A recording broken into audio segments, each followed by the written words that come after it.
السلام عليكم، ازيكم يا حبايبي؟ عاملين ايه؟ يا رب تكونوا بخير. السوسيس او اللانشون بقى عشان عودة المدارس، كل سنة وانتم طيبين. انا ما عنديش حد في المدارس، بس انا بعمل الوصفة دي للاحفاد وللحبايب اللي زيكم يتفرجوا ويشوفوا انا بعمل ايه. انا بعملها للخروجة، نكون عايزين نخرج او نقعد نتعشى احنا والولاد، فبعملها. بروح جايبه بقى الكميه على قدنا كده، نص كيلو من البانيه.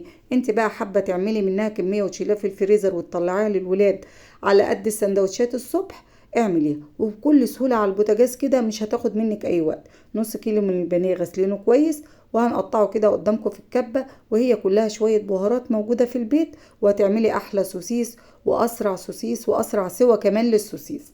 بصوا بقى حبايبي، او اللانشون. بصوا بقى كده، خلصت انا كده مهديه معاكم الفيديو عشان نقول كل حاجة بالتفاصيل بالشكل ده. التوابل بتاعتنا عبارة عن ايه بقى؟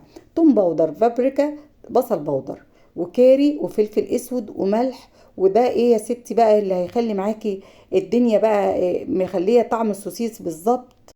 صوص الديمي جلاس، معلقه كبيره من صوص الديمي جلاس هيخلي السوسيس بتاعك ده في حته تانية. بص بقى، ومعلقه بيكنج باودر حطيناهم كده، وثلاث معالق من النشا. شايفين؟ معلقه من بتاعه الطعام حطيناها نشا. كل المكونات دي موجوده في البيت عندنا. كده هفرمهم كويس، ومجهزه معايا بضايه ولون طعام احمر. حابه تضيفي لون الطعام ضيفي، مش حابه لو انت خايفه على الولاد منه ما تضيفيش. شايفين انتوا اللون معانا عامل ازاي؟ بالشكل ده كده هنضيف البضايه. حابه بقى زي ما بقولك تعززي اللون، هنحط كده ايه نقطتين من لون الطعام الاحمر عشان يدينا برضو شكل ايه، لون اللانشون ولون السوسيس. بالشكل ده كده خلاص. كده يعتبر بقى وصفتي خلصت، ما خدتش اي حاجه ولا اي اضافات من بره، كلها اضافات موجوده في البيت. هو نص كيلو من البانيه عمل معانا الكميه اللي انت شايفينها دي. حابه بقى تعملي نص كيلو في نص كيلو كل اسبوع، وتقدميه سندوتشات للولاد الصبح وهم رايحين المدرسه. معلقه كده بلتها زيت، واروح جايبه كمان كيس من بتاع التلاجة بلاه زيت زي ما انتوا شايفين. وبكل سهوله واجيب معلقه تانية برضو ابلها، معلقه بعبي بيها ومعلقه بفضي بيها، وكده بين الكيسين. واروح محدده بقى السوسيس لانشون حسب الحجم اللي انت حباه. عايزاه صغير يبقى سوسيس، عايزاه تكبريه شويه يبقى لانشون. وكده يا ست بكل سهوله تعملي الايه للولاد السندوتشات. وقبل كده احنا عملنا مع بعض رول الفراخ الموفر، برضو كان ينفع معانا للمدارس، وعملنا اللانشون ينفع معانا للمدارس. بالنسبة للوصفتين دي أسرع وصفة ممكن تعمليها، وبالنسبة للتخزين ممكن تقعد معاكي شهرين في الفريزر كمان. بصوا بقى يا حبايبي، زي ما انتوا شايفين انا بخلص كل الكمية كده. انا بقى حاطة حلة على النار فيها شوية مية. المية بقى ما تبقاش ولا ما تعديش نص الحلة، علشان بخار المية ما يلطش السوسيس بتاعك وايه ويعجنه.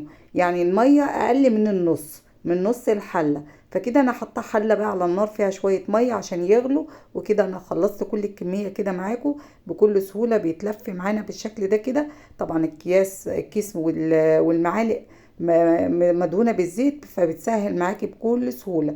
يلا بينا بقى كده هخلص كل الكميه خالص قبل ما احطها على النار.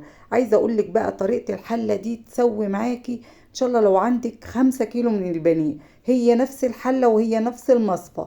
تشيلي اللي استوى وتحطي التاني، فهي تبقي ماشيه كده لغايه ما تخلصي الكميه تسويه كده زي ما انتوا شايفين. لو انت هتعملي كميه كبيره، تروحي عامله الصوابع دي، الصوابع السوسيس، وحطها رف في التلاجة، تطلعي منها جزء وتحطي وتسوي وتطلعي وتسوي وتطلعي. علشان المطبخ في التوقيت ده احنا في الوقت ده الجو حر زي ما انتوا شايفين كده. احنا بقى نص كيلو من البانيه هنعمله على مرتين. حطيته كده وغطيته بحاجه، ما خدش 10 دقايق على النار. شايفين انتوا الضعف معانا عامل ازاي، وشايفين السوا. وكمان بقلبه بكل سهولة ولا بيتهري معايا ولا حاجة. قلبته كده على الوش التاني، وكده شايفين سوا السوسيس او اللانشون بتاعنا. تعالوا بقى نشيله ونحط الايه الدور التاني زي ما انتوا شايفين كده. زي ما بقولك اي كمية عندك هتعمليها كده. برضو هحط الجزء التاني واغطيه، وتعالوا في نفس التوقيت على طول هنقطعه. يعني مش هيقعد معانا ولا هتسيبيه في التلاجة لغاية ما تقطعيه، وهو سخن كده نقطعه على بلانشة. وبقطعه بالشكل ده كده علشان كمان اعمل طريقتين منه في ايه في التسوية. بصوا بقى يا حبايبي بالشكل ده كده. انا بالطريقه دي هاخد منه جزء اعمله سندوتشات هنشوفه مع بعض، والجزء اللي احنا قطعناه ده هنعمله بطريقه تانية دلوقتي مع بعض. بس كده، واحنا بعد ما قطعناه كده لقينا بقى اللي معانا كده الجزء التاني استوى، هنشيله. وتعالوا بينا بقى نعمل ايه؟ سندوتشات. هعبي كده السندوتش بتاعنا بقطعتين من الايه، من السوسيس، او قطعه وعليها مستردة وعليها ايه، مايونيز وكده او كاتشب، وتروحي معبيه سندوتش. الجزء التاني كده حطيت معلقه زيت بسيطه وشوحت فيها السوسيس مع بيضتين كده بالملح والفلفل الاسود، ونعمل سندوتشات سوسيس بالبيض. وكده بقى ما تنسونيش بلايك ومتابعه عشان يوصل لكم كل جديد، واشوفكم على خير. ويا ريت تنزلوا لي تطبيقات الوصفه دي في التعليقات، وتقولوا لي ايه رايكم فيها، واقول لكم السلام عليكم ورحمه الله وبركاته.